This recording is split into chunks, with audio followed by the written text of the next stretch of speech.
Hi, my name is Forrest, and this is my research journal one. In order to begin my research plan, I determined what the issue was. The issue was whether Mrs. Morrison's neighbor, Mr. Thompson, is in compliance with Wyoming state and federal laws in regards to his wine business. Throughout this research plan, I will find sources that are relevant to this issue. Here are some relevant facts from the hypothetical. I found possible search terms that I used to find my sources. I made sure that my sources were in Cheyenne, Wyoming, or that they were federally enforced. I recognized timeliness. The only source that was not timely was my secondary source that I found, but it was still relevant because it reflected the statute in Wyoming, which I used for my primary source. The database that I used was Lexis. I used it because it was simple and I felt like it was the best database for this project. Here are the sources that I found, and I'll explain how I found them.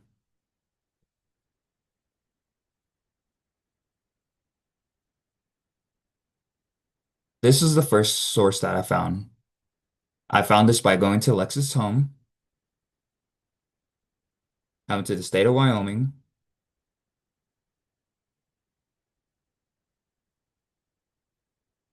I went to secondary material. I went to the Wyoming Law Review.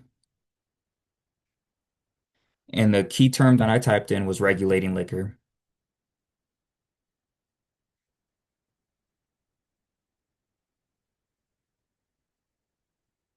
The third option is the one I chose.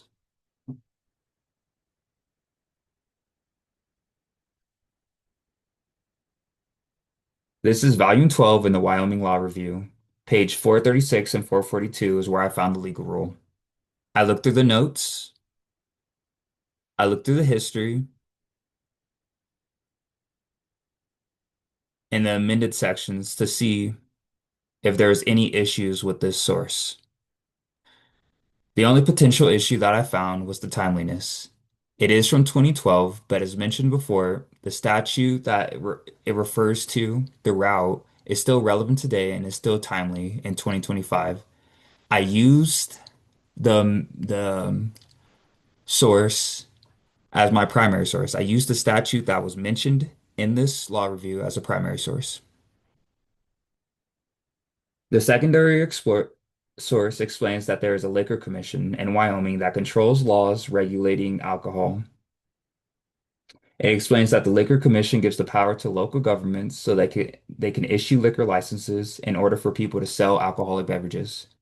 As it pertains to Mr. Thompson, this shows that he needs licensure from the government in order to sell alcohol. He just can't keep the government out of his business because if he does so, he would not be in compliance with the law.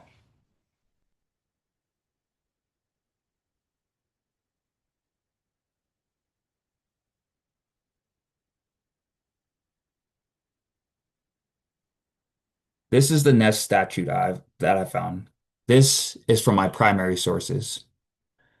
As I mentioned before, this statute was mentioned in my secondary source, but I also found it in this way. First, I started in Lexus's homepage. I went to the state of Wyoming.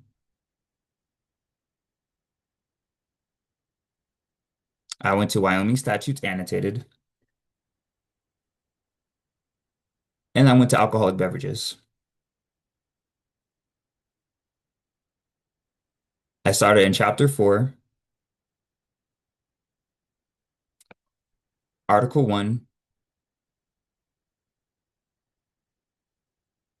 and that's how I found this primary source. This primary source is Title 12, Chapter 4, Sections 101, subsection A in the Wyoming annotated statutes. This statute is current through 2025 and it applies to the state of Wyoming. I made sure to look through the notes, look through the history and annotations to make sure that this was up to date and there was no issues with this. The statute states that incorporated towns, cities, and counties within Wyoming shall license and regulate or prohibit the retail sale of alcohol and malt beverages under this title. Nothing in this title prohibits a licensing authority of an incorporated city, town, or county from issuing less than the total number of allowable liquor licenses or from refusing to issue any license or permit authorized by this title. As it pertains to Mr. Thompson, this shows that he needs a license from the government in order to sell alcohol. Like I stated before, he just can't keep the government out of his business, because if he does so, he would not be in compliance with the law. The next primary source I found is Title 12, Chapter 5, Section 201, subsection A in the Wyoming Annotated Statutes. And I found this by keeping it in the same family, going back to Title 12 in alcoholic beverages, but this time going to Chapter 5, Article 2, and this is how I found it. This statute is Title 12, Chapter 5, Section 201, subsection A in the Wyoming Annotated Statutes. This statute is current through 2025 and applies to the state of Wyoming. I looked through the notes, I went through the annotations and the definitions to make sure there was no exceptions. The legal rule from this states and explains that alcoholic beverages must be sold in a licensed building for which the license is issued and is approved by a licensing authority. This applies to the legal situation because Mr. Thompson is not selling his wine in a licensed area. He sells his wine from a picnic table in his backyard. And since he has kept the government out of his business, it is very unlikely that his picnic table in his backyard is licensed.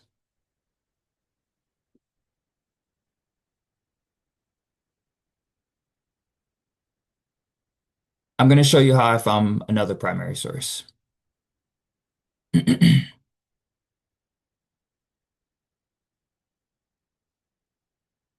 First, I went back home to Lexus,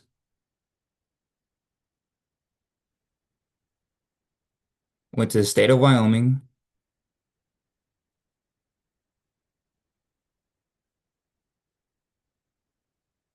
I went to Wyoming statutes annotated,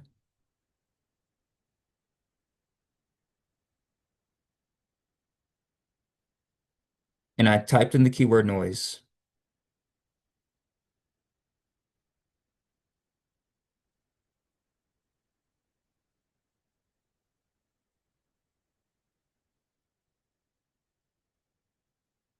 This is Title 6, Chapter 6, Section 102, subsections A through B of the Wyoming Annotated Statutes. This is current through 2025. I looked through the notes. I looked through the definition, the history, and the annotations to make sure that this was still good law. There is no issues with this statute. The rule from this states a person commits a breach of peace if he disturbs the peace of a community or its inhabitants by unreasonably loud noise or music, or by using threatening, abusive, or obscene language, or violent actions with a knowledge of or probable cause to believe he would disturb the peace. Breach of this peace is a misdemeanor and punishable by imprisonment for not more than 6 months, a fine of not more than $750, or both. This pertains to a legal situation because Mr. Thompson was making loud noises with his equipment. This statute shows that he may be in violation since he has been disturbing Mrs. Morrison with his loud equipment noise. Furthermore, from this statute, we discover that he could be fined or charged with a misdemeanor if he is found to have committed a breach of peace. This is the last primary source that I found, and I'm going to show you how I found it. I went to the state of Wyoming. This time I went to Wyoming statutes annotated.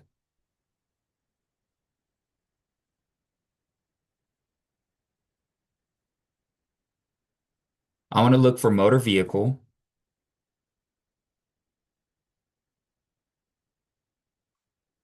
and I use Control F to find it.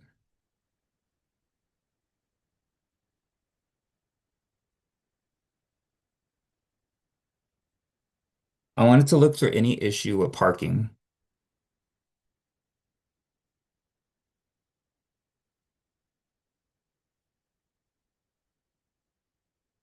I went through traffic regulations.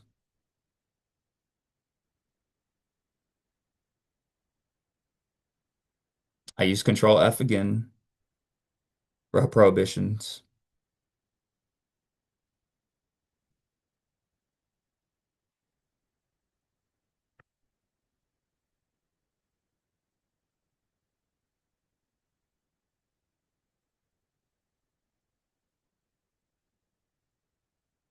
And this is where I found my next primary source. This is Title 31, Chapter 5, Section 504, subsections A to A of the Wyoming Annotated Statutes. I looked through the notes. I looked for the timeliness. It's still through 2025. And I went through the history annotations to make sure that there was good law. The definition did not have any exceptions. The legal rule states that except when necessary to avoid conflict with other traffic or in compliance with law or in the direction of a police officer or traffic control device, no person shall stand or park a vehicle, whether occupied or not, except momentarily to pick up or discharge a passenger or passengers in front of a public or private driveway. This applies to the legal situation because Mr. Thompson's delivery trucks were blocking Mrs. Morrison's driveway. This means that he's not in compliance because he was not dropping off, they were not dropping off a passenger, and majority of the time they waited there for a long time.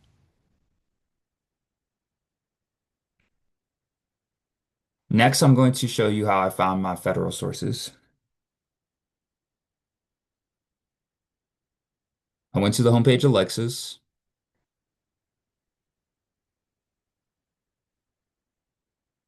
I went to federal.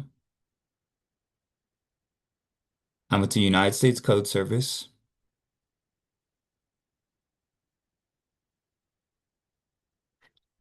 I control F for liquor. And that's when I found Title 27 intoxicating liquors. I went to Chapter 8 and found a section where it said alcoholic beverages labeling. I wanted to first find a declaration of policy and purposes.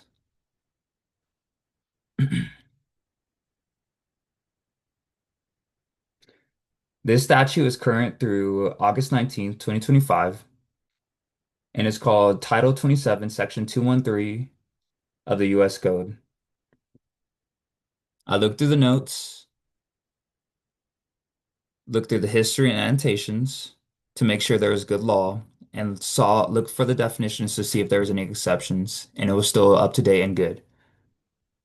The legal rule from this federal statute explains that since alcoholic beverages can involve health hazards, due to this fact, alcoholic beverages need labels that are clear, non-confusing, uniform nationwide, and explains the potential health effects of drinking alcohol. And this is enforced by the US government. This applies to the legal situation because Mr. Thompson's wine bottles only had his brand on the label. There's no statement of alcoholic content and no statement of health hazards from consuming al his alcoholic wine.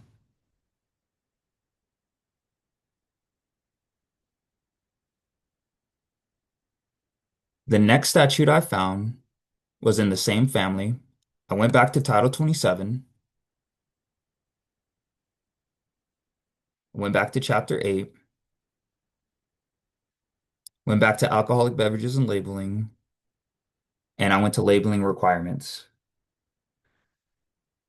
This statute is current through August 19, 2025, and is called Title 27, Section 213, subsections A through C of the U.S. Code. It's still current. Its notes and annotation in history shows that it's good. This federal statute explains that it is unlawful to manufacture, import, or bottle for the sale or distribution in the U.S. any alcoholic beverages unless its containers bear certain warning signs. These warning signs are governmental warnings for pregnant women and warnings about the effects of alcohol on driving and operating vehicles. It also explains the warning signs and statements must be placed in a conspicuous and prominent place on the container using a size and format determined by the Secretary and the Treasurer on contracts and backgrounds. This is important for the legal situation because Mr. Thompson's bottle did not have any warning signs on it. It shows that he must have warning signs on his bottle in order for him to sell it legally and be governmental approved. Thank you for going through this research with me. I hope you enjoyed it and learned.